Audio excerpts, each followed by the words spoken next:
당신이 보여주는 생활이 기독교 신앙이라면 난 기독교를 믿지 않겠어. 내가 당신과 교제한 세월이 하루 이틀이 아닌데 내가 아는 당신은 실망스러울 따름입니다. 당신이 예수를 믿고 나로 예수를 믿으라 하지만 근데 당신의 삶을 보고 무슨 까닭에 내가 예수를 믿어야 할지 내가 종을 못 잡겠으니 당신이 내게 뭘 보여주시오.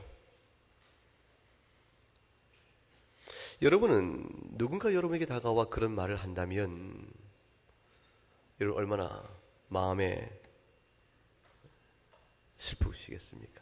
가슴이 철렁하고 뼈 아픈 고통이 있겠지요. 흔히들 그 같은 말을 하는 사람에 대해서 주는 답변 중에 하나가 무엇입니까? 사람 보지 말고 하나님을 보라. 예수님을 보라. 사람 보지 말고 예수님을 보라. 당신이 기독교 신앙을 잘 모르는 모양인데 기독교 신앙은 다 연약한 자들이 우리가 그렇기 때문에 우리가 다 믿음으로 구원받는 것이기 때문에 그렇기 때문에 사람 보고 이렇게 믿나 하지 말고 그냥 예수님 보십시오. 근데 그 얘기는 내가 당신을 보니 예수 믿을만 하겠습니다 라는 사람, 그 사람이 그 얘기를 하면 의미가 있는데 내가 당신 보니 아닌 것 같소라고 하는데 그 사람 앞에서 나보지 말고 예수 믿으라 하면 그 말이 힘이 있겠습니까? 어떻게 생각하세요?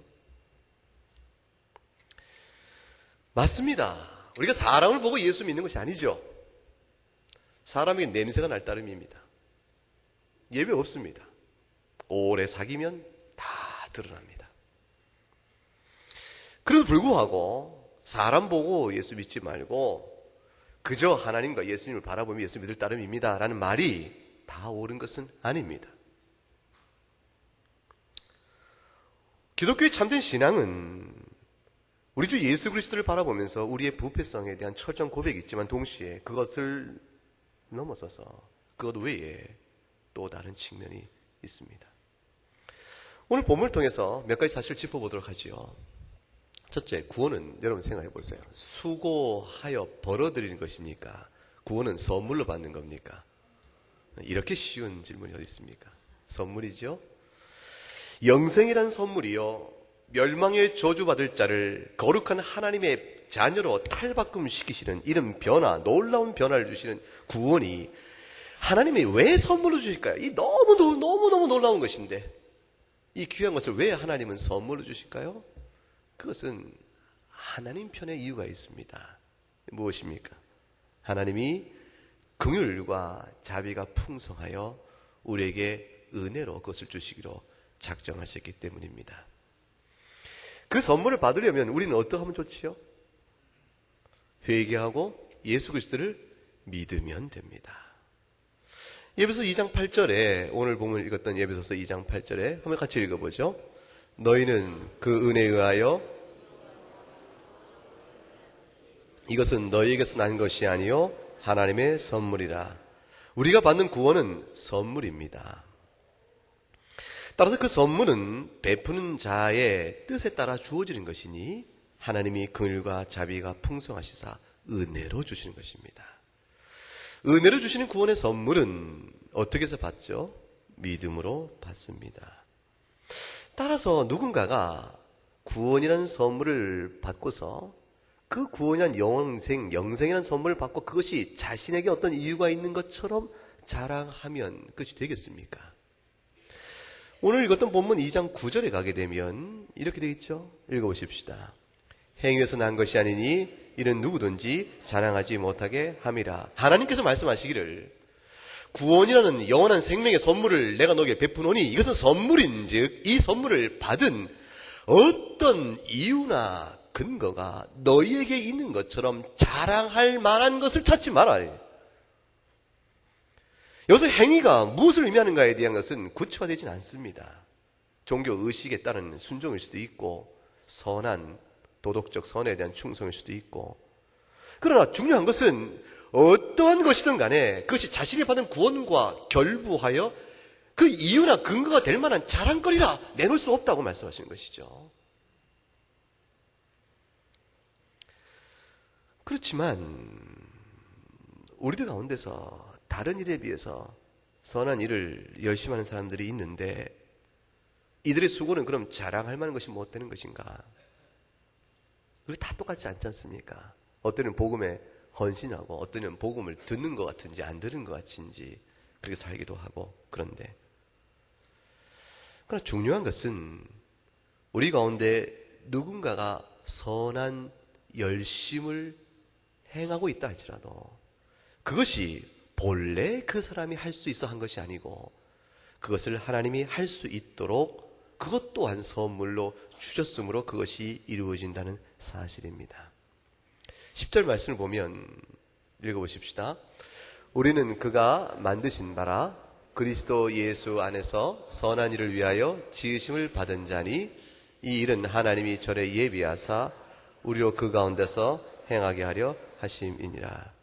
하나님께서 우리에게 목적을 갖고 계시다고 되어 있습니다. 그 목적이 무엇입니까?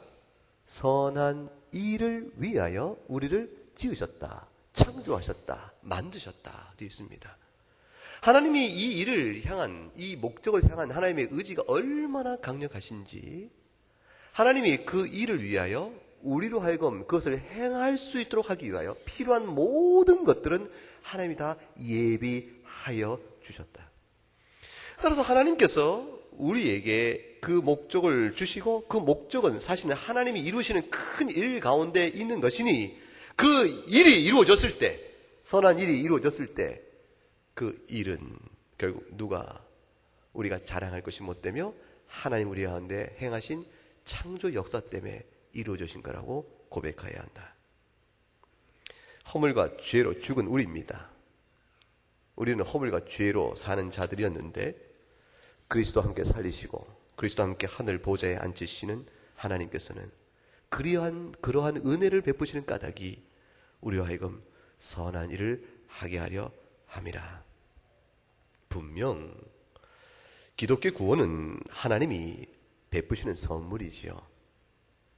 따라서 우리가 받는 구원의 선물과 관련하여 내가 행하는 어떤 행위가 또는 생활이 갖는 가치는 없습니다.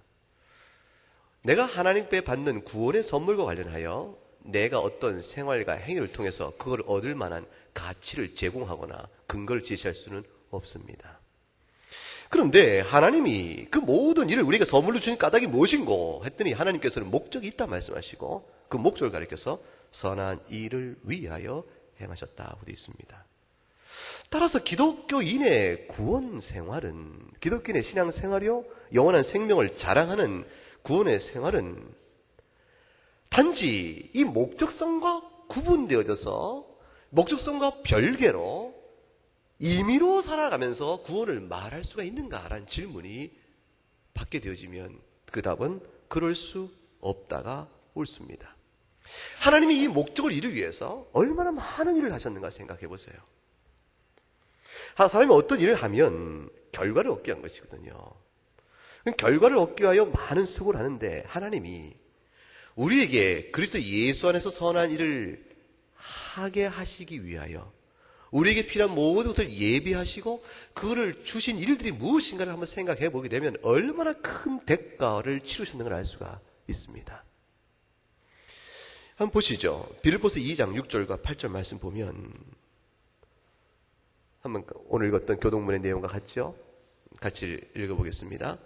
그는 근본 하나님의 본체시나 하나님과 동등됨을 취할 것으로 여기지 아니하시고 오히려 자기를 비워 종의 형체를 가지사 사람들과 같이 되셨고 사람의 모양으로 나타나사 자기를 낮추시고 죽기까지 복종하셨으니 곧 십자가에 죽으심이라. 여러분의 생각 속에 하나님은 어떤 분입니까?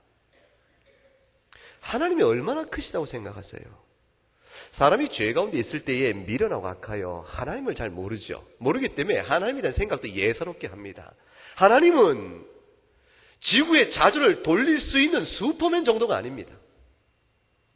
하나님은 알라딘 램프를 비벼서 나오는 그 모든 소원을 척척 이루어준 지니 정도가 아니라고요. 하나님은요, 여러분 사고 속에서 우주의 공간을 크게 생각해 보세요. 얼마나 우주가 넓어요. 그 공간의 무한성, 인간의 사상, 생각의 범위를 초월할 만큼 무한한 하나님의 우주 공간은 하나님이 이스라엘에서 있는 것에 불과합니다. 영겁의 서울 같은 긴 세월, 무한한 시간의 흐름, 그 영원성 가운데서 한 뼘 기도도 안 되며 한 점 같은 인생 사는 우리들이 시간의 영원성 안에서 놀라지만, 그러나 그 시간이란 것도 하나님이 거두가시면 한순간에 없어집니다. 우리 생각 속에 그 무한한 시간의 연장이요, 공간의 이 크기, 그 앞에서 우리는 너무 작은 존재로 생각하지만, 그러나 우리의 사고 속에서 하나님은 이 모든 공간과 시간도 하나님을 담아내지 못합니다. 그 모든 무한성은 하나님이 이스라엘에서 있는 것에 불과한 것이요, 하나님이 존재를 그치면 끝에 불과하니 하나님은 그 모든 것의 시작의 시작이시며 모든 것의 끝의 끝입니다. 알파와 오메가라, 그리 말씀하십니다. 하나님은 우리를 빚으실 때 하나님의 형상대로 우리를 만드셨죠. 그 생각할 수 있게 하셨습니다. 생각할 수 있게 되어 있기 때문에 우리는 이 사고 속에 하나님을 대상화시킵니다. 하나님을 대상화시키면서 어느덧 하나님의 무궁하심과 무한하심과 그 광대하심에 대한 생각 자체를 잊어버립니다. 자기 소견을 투영시켜 하나님이 그와 같은 줄 아는 것이죠. 믿는 신자가 하나님이 어떤 분인가를 묵상해 나가기 시작하면 깊도다 부요한 하나님의 지식이요, 놀라는 충격과 전율과 그 영광의 광대함 속에 우리는 그저 엎드릴 따름입니다.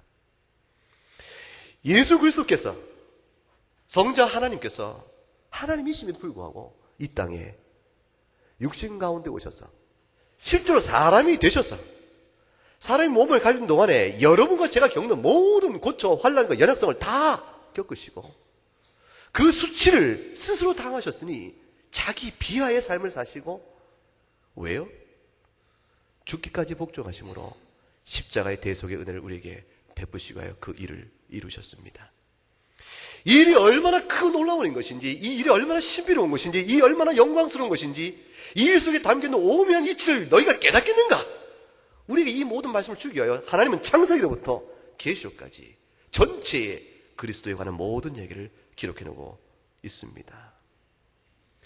그 어떤 하나님의 사람이 되어가는 크고 무한하신 하나님께서, 스스로 존재하시는 하나님께서 연약한 피조물이요 인간의 형상의 모습으로 이 땅에 오셔서 자신을 낮추시고 모든 죄의 대가를 스스로 짊어지셨으니 하나님이 흘리신 희생이요, 그로 인한 자기 낮추심이요, 그의 대가로 인하여, 그로 인하여 이제 우리에게 은혜로 영원한 생명을 주신 것입니다. 그걸 통하여 하나님이 은혜로 우리에게 생명 주시며 목적하신 일이기 때문에 그 목적이 이루어지겠습니까? 안 이루어지겠습니까?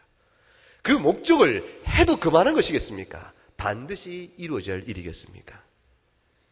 허물과 죄로 죽은 우리를 그리스도의 의요, 거룩이요, 진리요, 성부, 성자, 성령 하나님의 연합 안에 이루는 아름다운 사랑의 모습으로 우리를 변화시키셔서 결국에 예수 그리스도의 형상으로 닮아가게 하시는 하나님의 새로운 창조의 역사, 그래서 하나님이 우리 가운데서 중단하시겠는가?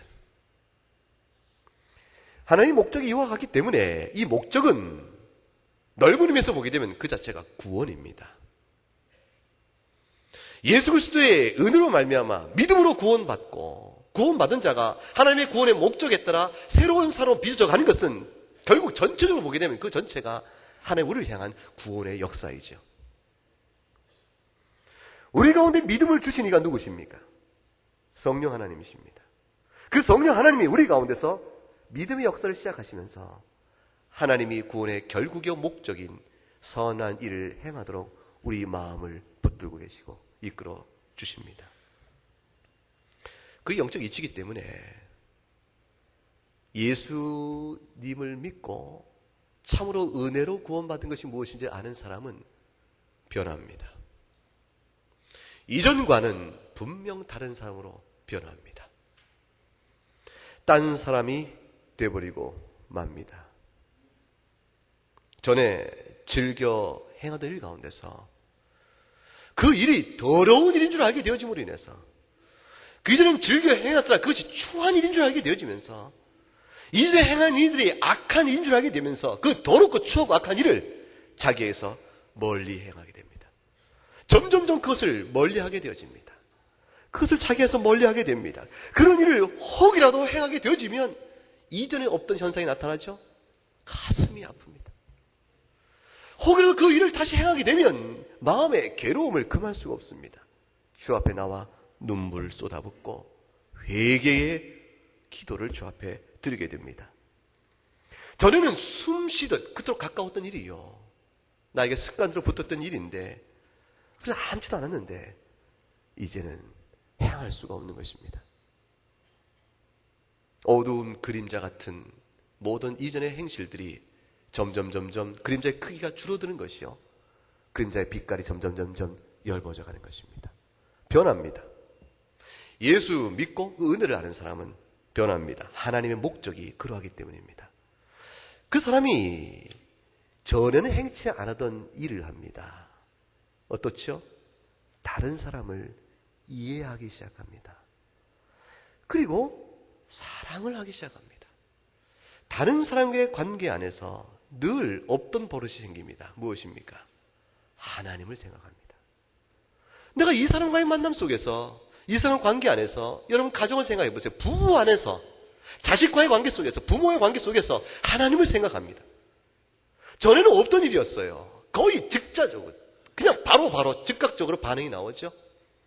말을 들으면 즉각적인 반응이요, 자기 본성과 습성에 따라서 가감 없이, 조정 없이 그저 쏟아붓던 말들을 이제는 하나님이라는 분을 생각하고 그리스도의 은혜를 생각하고 그를 경유하여 말하게 됩니다.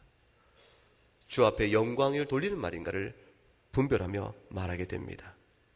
직장에서의 관계도 그렇습니다. 교우 관계도 그렇습니다. 변화가 있게 됩니다. 예수 그리스도를 본으로 삼아 닮고자 하는 마음의 소망이 생깁니다.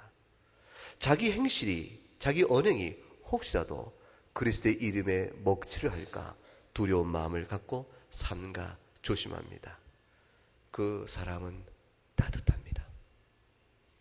전에보다 그리스도의 은혜를 알고 난 뒤의 사람에게는 따뜻함이 생깁니다.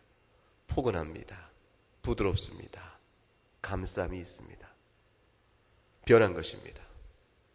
그 가진 모든 지식도 이제는 사람 앞에 뛰어남에 대한 자랑이 아니고 은밀한 가운데 돕는 지식으로 바뀌어갑니다. 가진 능력이 남을 도와주고 은밀한 가운데 살피는 능력으로 바뀌어갑니다. 전혀 달라집니다. 여러분이 그 변화를 겪고 있습니까? 여러분이 달라지셨는지요? 하나님이 선한 일을 위하여 우리를 만드시고 지으셨다고 하는데 여러분은 어떠하십니까? 예컨대 갈라디아서 5장 19절과 21절에 보게 되면 이런 일들이 있습니다. 이 일들이 여러분에게서 엷어져 가는 것이요, 힘이 약해지는 것이요, 사라져 가는 것일 것입니다. 읽어보십시다. 육체의 일은 분명하니 곧 음행과 더러운 것과 호색과 분쟁과 시기와 분냄과 당짓는 것과 분열함과 이단과 투기와 술취함과 방탕함과 또 그와 같은 것들이라. 이 모든 것들이 우리 안에 여전히 깔려 있잖아요. 이 모든 것들이 깔려 있으나 힘을 쓰지 못하도록 하나님께서 우리에게 도우심을 줍니다. 이것은 이제 엷어진 것이요, 죽은 것이요, 나에게부터 멀리 가는 걸로 바뀌어갑니다. 새롭게 하는 일들이 있죠. 그래서 5장 22절 말씀 읽어보십시다.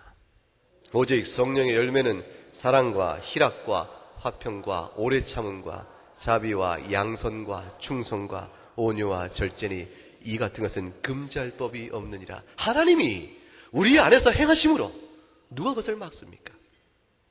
우리 안에 그리스도 은혜를 아는 사람에게는 사랑이 생깁니다. 기쁨이 있습니다. 사랑과의 관계 속에서 화평을 만들어갑니다.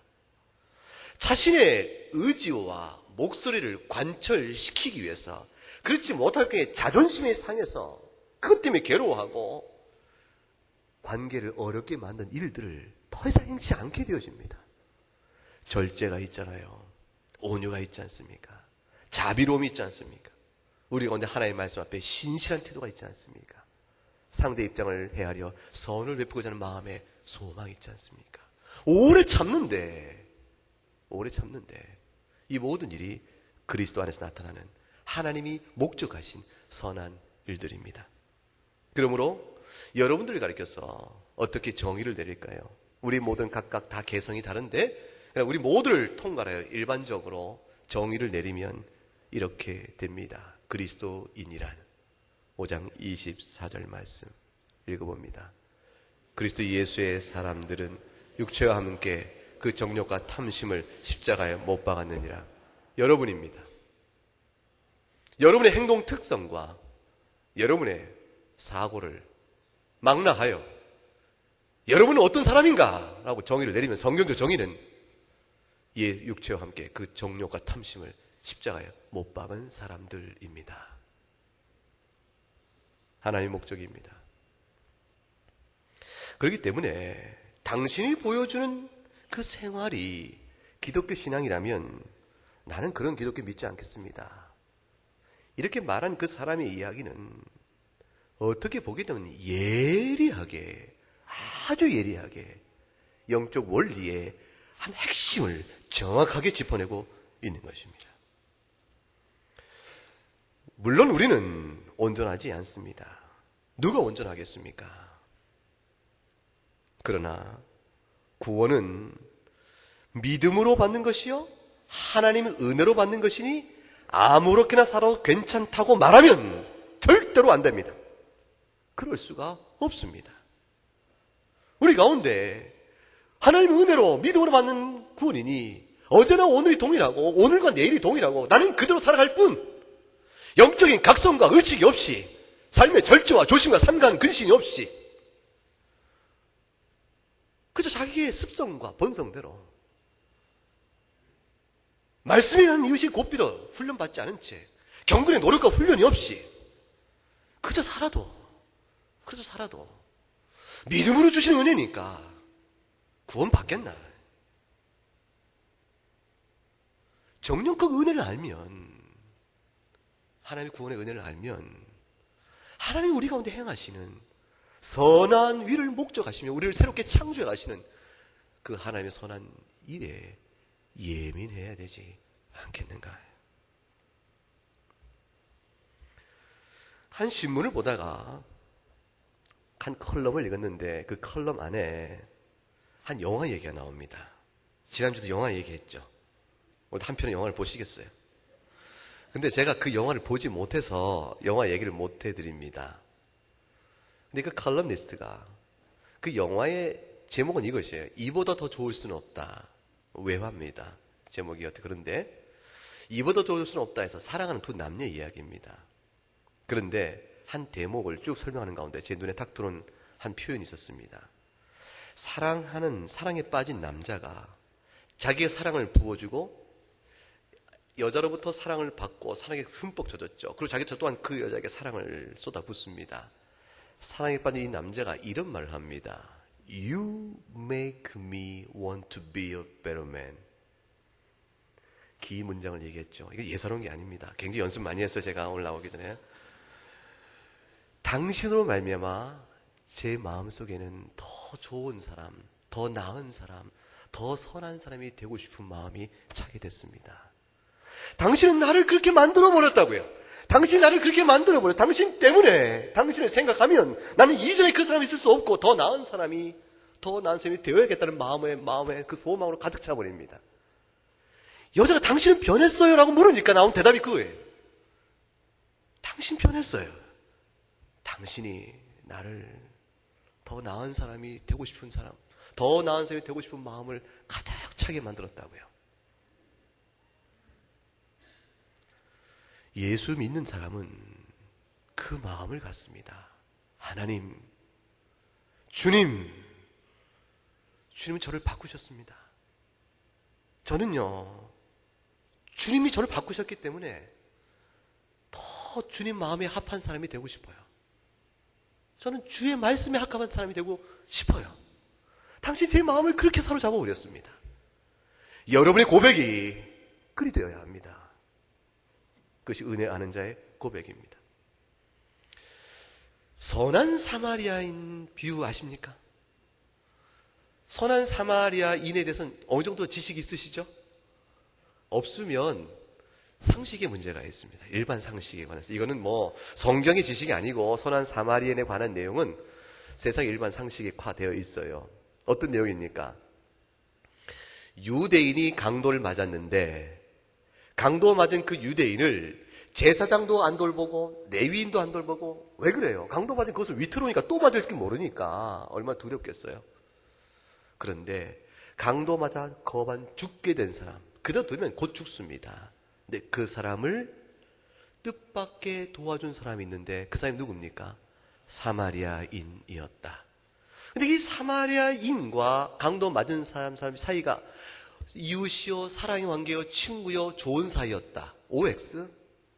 X죠? 이 사이가 어떻습니까? 주님이 이 비유를 말씀에 설정한 이 구도가 특별하잖아요. 어떤 사이입니까? 서로 앙숙이죠.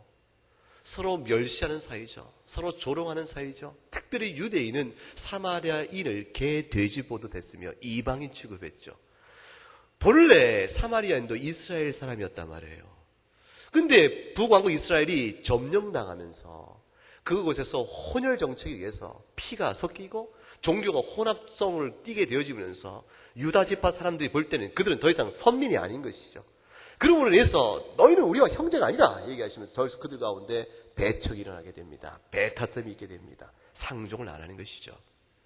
그런데 유대인이 거만 죽게 되었을 때 사마리아인이 그에게 갑니다. 그들은 서로 보면 바로 정체를 알았나 봐요. 그 사마리아의 손길로 자기가 그토록 경멸하며 멸시했던 사람의 손길로 자신이 도움을 받아 생명을 낳게 되어집니다. 이 비유를 들려주시고 어떻게 하면 영원한 생명을 얻겠냐고 물었던 율법 교사에게 주님께서 말씀합니다. 자기 이웃이 누구냐 물었던 그에게 누가 강도 맞은 자의 이웃이냐 물었고 자비를 베푼 자라고 답을 하자 너도 이와 같이 가서 행하라고 말씀합니다. 주님은 정말 천재신 것 같아요. 이렇게 말씀을 묵상하다 보면 늘 새롭게 주는 은혜가 있으니까 그렇습니다. 주님은 이웃이 누굽니까? 묻는 사람에게 이웃은 너와 혈연관계가 8촌까지의 이웃이다. 아니지, 좀 16촌까지 이웃을 봐야 한다. 이런 식으로 얘기 안 하십니다. 네가 사는 거처에서 최소한 1km까지 사는 사람이 이웃이다. 공간의 개념으로 말하지 않습니다. 주님은 너희 나라, 너희 민족이 이웃이다. 이렇게도 말 안 하세요. 전 세계 인류가 다 이웃이다. 이렇게도 말 안 하십니다. 하나님 주님이 주신 말씀은 행동의 특성이요, 관계의 원리로 말합니다. 자비를 베푸는 자가 이웃이라는 말을 끊어내면서 이와 같이 행하라 하셨으니 이 이웃은 어떤 형식 조건에 의해서 대상이 정해지는 것이 아닙니다. 이웃인 것은 관계의 특성으로 나타납니다. 내가 그에게 어떻게 해야 하냐에 따라서 그 사람 나에게 이웃이 되어집니다. 내가 그에게 어떻게 해야 하냐에 따라서 그것은 내가 이웃이 아닌 것이 되어지죠. 주님이 이 말을 다 하고 너도 가서 이와 같이 행하라고 하였습니다. 율법 교사가 이와 같이 행하라는 이와 같이의 본을 누구에다가 자기를 투영시켰을까요? 사마리아인이죠. 여러분도 그랬을 것입니다. 사마리아인에게 자기를 투영시켜 사마리아인처럼 나를 멸시한 자에게도 선을 베풀므로 내가 영원한 생명을 얻을 수가 있는 것이겠구나. 만약 그렇게 적용하면 여러분은 구원을 받았습니까? 못 받았습니까? 여러분 그래 본 적 있으십니까? 앞으로 그럴 계획이십니까? 그렇게 하시겠습니까? 한 번도 그런 적 없죠? 우리가 우리를 멸시하고 조롱하고 없이 여기고 배타하는 사람을 향해서 생명을 내줄 만큼 사랑을 베풀 수 있습니까? 잘 못합니다. 아마 평생 사는 동안에 한 번도 그러지 못할지 모릅니다. 그런데 그 말씀을 듣고 그 일을 행할 수 있는 한 사람이 있습니다. 예수님께 주신 그 말씀을 듣고 그 일을 자기에게 준 말로 받을 수 있는 한 등장인물을 찾아보세요. 율법사, 제사장, 레위인, 강도 맞은 사람, 사마리아인. 누구죠? 강도 맞은 사람이죠. 강도 맞은 사람은 더 이상은 사마리아를 향하여 이전과 같이 대하지 못합니다. 자신이 그토록 멸시하고 조롱하고 원수 취급했던 사람에게서 구원의 생명을 얻은 이상, 내가 그에게 엄청난 말할 수 없는 은혜의 사랑을 받았기 때문에 내가 그 은혜를 안 사람이 되었은즉 이제 그 자는 주께서 너도 가서 이와 같이 해라, 그 말을 그대로 받게 되어집니다. 내가 그 은혜를 이제 안 자가 되었으며 먼저 그 사랑을 받았으니 주여 올소이다, 내가 가서 그와 같이 행하여야 되겠나이다. 뒤집어 생각해보세요. 그 유대인이 병나음을 받은 이후에 사마리아인이 강도 맞아 거반 죽게 되었을 때 외면하고 간다면 그 사람이 은혜를 아는 사람입니까? 모르는 사람입니까? 모르는 자죠. 모르는 자죠. 모르는 자죠. 여러분을 죽었을 때 여러분의 생명을 건지신 여러분 앞에 서 있는 사마리아인은 누구입니까? 예수 그리스도 그분입니다. 그 예수님이 여러분에게 다가와 여러분을 죽은 자 가운데 살리신 분입니다. 이제 주께서 우리에게 말하시는 것이 무엇입니까? 네가 은혜를 받았은즉 은혜에 합당한 반응을 보이라. 우리가 그 사랑을 받았은즉 하나님의 말씀대로 이웃을 사랑하고 하나님의 마음과 뜻과 힘을 다하여 사랑해야 하는 것입니다. 그것이 하나님께서 우리를 향하여 보기를 원하셨던 구원의 열매요, 증거요, 선한 일입니다. 여러분, 외식하는 자가 되고 싶으십니까? 외식하는 자가 되기를 원하는 사람은 아무도 없을 것입니다.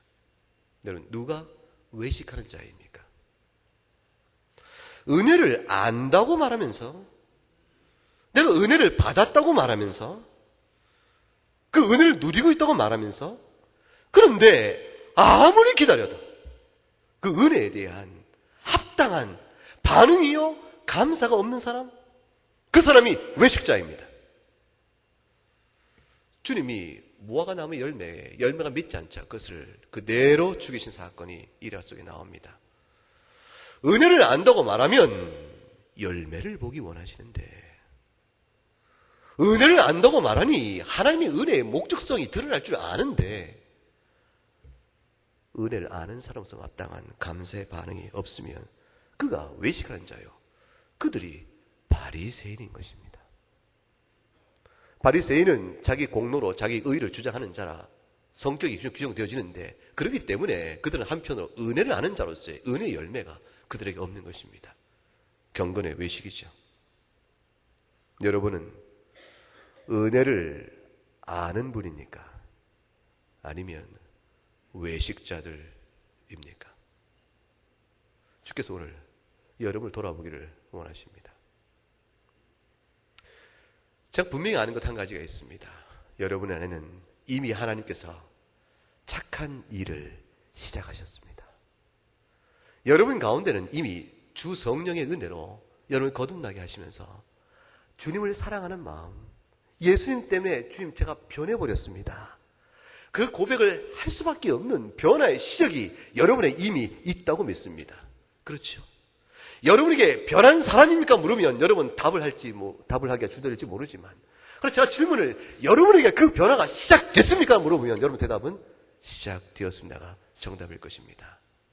이제 오늘 본문을 통해서 여러분에게 말씀드리기 원합니다. 여러분 가운데 이미 시작된 그 변화, 하나님의 경건의 능력의 시작이요, 성령의 역사의 시작을 여러분은 경건의 훈련으로, 경건의 노력으로 주의 도심을 간구하며 계속 왕성하게 드러내어야 합니다. 그것이 하나님이 기대하시는 은혜 받은 자를 향한 열매입니다. 디도서 2장 11절 14절 말씀을 읽고 결론으로 삼습니다. 같이 읽습니다. 모든 사람에게 구원을 주시는, 자 처음부터 너무 빨리 읽어요. 조금 더 천천히.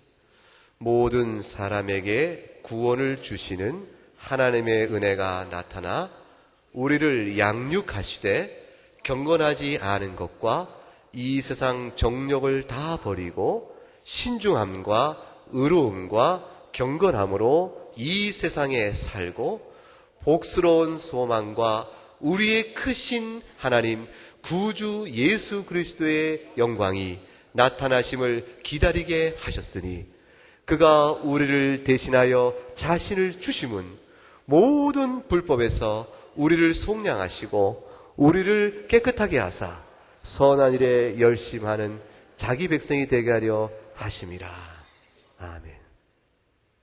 주님께서 여러분을 통해서 영광 받기를 원하십니다. 이미 여러분 심령 속에 그 은혜가 시작됐습니다. 시작된 성령의 은혜를 아름답게 남은 생애 동안 열심을 당하여 열매 맺으셔서 복스러운 소망이요 우리 주 예수 그리스도의 영광을 나타내 보이시고 오늘 한국교회의 이 슬픔과 아픔, 당신을 보니 예수 못 믿겠어. 우리 동네 교회를 보니 예수 못 믿겠어. 그 뼈 아픈 이 어둠의 세상의 질타 속에서 우리의 부끄러운 모습을 씻어버리고 선한 일에 열심하는 하나님의 참 백성 될 수 있기를 주의 이름으로 축복합니다. 기도하겠습니다. 하나님 아버지 감사합니다.